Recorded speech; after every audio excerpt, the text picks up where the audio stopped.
Գյուրջան Կասկադ, հասանելի բնակարաններ 65 ամիս մարման ժամկետով։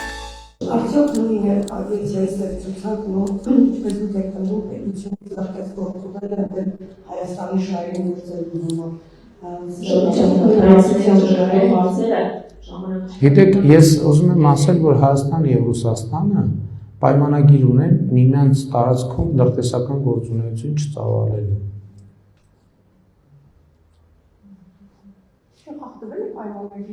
Չգիտեմ։ Դա ընթացքում կերևա։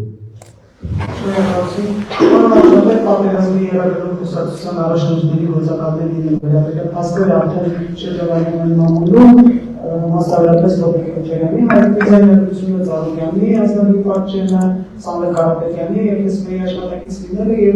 Նարեկ Կարապետյանի Ռուսաստանի Դաշնության անձնագիր ունենալու հարցերն։ Արդյոք երակողները զբաղվում են եւ ինչ է սա ինքնատուն հայ քաղաքականները։ Իմիջայլոց շնորհակալ եմ, դուք հիշեցրիք Ռոբերտ Քոչարյանի ձայնագրության մասին, էլ եմ ասում։ Ես երաշխավորում եմ, որ դա իրական օրիգինալ ձայնագրություն է։ Երաշխավորում եմ։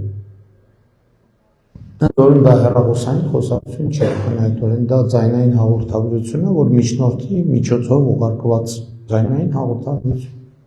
Իրականության 100%-ով համապատասխանում է։ Երաշխավորում եմ։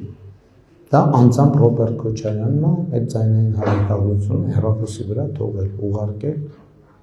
միջնորդի միջոցով։ Եվ ինձ համար զարմանալի է, որ մինչև հիմա քաղաքացիական հասարակությունը, հետաքննող լրագրողները եւ այլն ընդհանրապես ոչ մեկ չի պատվիրել փորձակնություն։ Հատկես բառացին դե դա արհեստական ինտելեկտի ստեղծած է, հա, լավ, երևի արհեստական, մոռացան բոլորը։ Մարդը ասում է, որ ինքը Հայաստանում քաղաքական գործունեություն է ծավալում այլ երկրի կուրացիայով։ Ինքսա քաղաքական եւ այլ քաղաքական հետևանք առաջին հերթին, որտեղ ես վստահ չեմ, որտեղ իրավական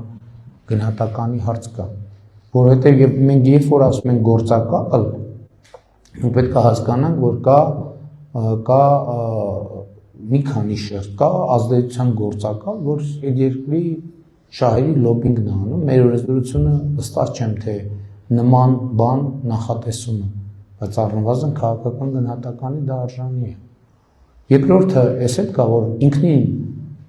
որևէ կար երկրահատուկ ծառայության աշխատակից լինելը վստահ չեմ, չգիտեմ ինչքանով է քրեական հետապնդման ենթակա այդ իրավաբանները կգնահատեն եւ գնահատական կտան։ Կեղծ տեղեկություններ տալը քաղաքացիության վերաբերյալ ես ինչքան գիտեմ նախատեսված է եւ եթե չեմ սխալվում, հաղորդակցություն է եղել, որ քրեական գործ է հարուցված, քրեական գործով կպարզվի, կապացուցվի, չի ապացուցվի։